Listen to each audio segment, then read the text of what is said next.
ಜೈನ ಧಾರ್ಮಿಕ ಸಮಾವೇಶ ನಡೀತಾ ಇದ್ದ ಹೊತ್ನಲ್ಲಿ ಕಳ್ಳರು ಕೈಚಳಕ ತೋರಿರುವಂತಹ ಘಟನೆ ನಡೆದಿದೆ. 1 ಕೋಟಿ ಮೌಲ್ಯದ ವಜ್ರ ಲೇಪಿತ ಕಳಶವನ್ನೇ ಕಳ್ಳತನ ಮಾಡಿದ್ದಾರೆ. ದೆಹಲಿಯ ಕೆಂಪುಕೋಟೆಯಲ್ಲಿ ನಡೀತಾ ಇದ್ದಂತಹ ಸಮಾವೇಶ ಇದು. ಶುದ್ಧ ಚಿನ್ನದಲ್ಲಿ ತಯಾರಿಸಲಾಗಿದ್ದಂತಹ 760 ಗ್ರಾಂ ತೂಕದ ಕಳಶ ಅದಾಗಿತ್ತು. 150 ಗ್ರಾಂ ವಜ್ರ, ಮಾಣಿಕ್ಯ, ಪಚ್ಚೆಗಳಿಂದ ಅದನ್ನ ಅಲಂಕಾರ ಮಾಡಲಾಗಿತ್ತು. ಸಿಸಿಟಿವಿ ದೃಶ್ಯಾವಳಿಯನ್ನು ಆಧರಿಸಿ ಆರೋಪಿಗಳಿಗಾಗಿ ಈಗ ಪೊಲೀಸರು ತಲಾಶ್ ನಡೆಸ್ತಾ ಇದ್ದಾರೆ.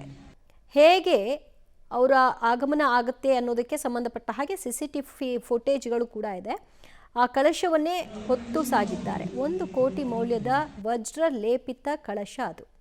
ದೆಹಲಿಯ ಕೆಂಪುಕೋಟೆಯಲ್ಲಿ ನಡೀತಾ ಇದ್ದಂತಹ ಜೈನ ಧಾರ್ಮಿಕ ಸಮಾರಂಭದಲ್ಲಿ ಸುಮಾರು 1 ಕೋಟಿ ಮೌಲ್ಯದ ಚಿನ್ನ ಮತ್ತು ವಜ್ರಗಳಿಂದ ಅಲಂಕೃತಗೊಂಡಂತಹ ಕಳಶವೊಂದು ಕಳವಾಯಿತು. ಈ ಸಂಬಂಧ ದೂರು ದಾಖಲಿಸಿಕೊಂಡಿರುವಂತಹ ಪೊಲೀಸರು ಆರೋಪಿಗಳಿಗಾಗಿ ತಲಾಶ್ ಮುಂದುವರೆಸಿದ್ದಾರೆ.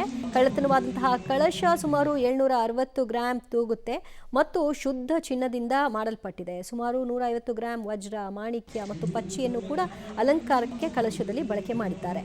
ಇದರ ಅಂದಾಜು ಮೌಲ್ಯವೇ 1 ಕೋಟಿ ಅಂತ ಹೇಳಲಾಗ್ತಿದೆ.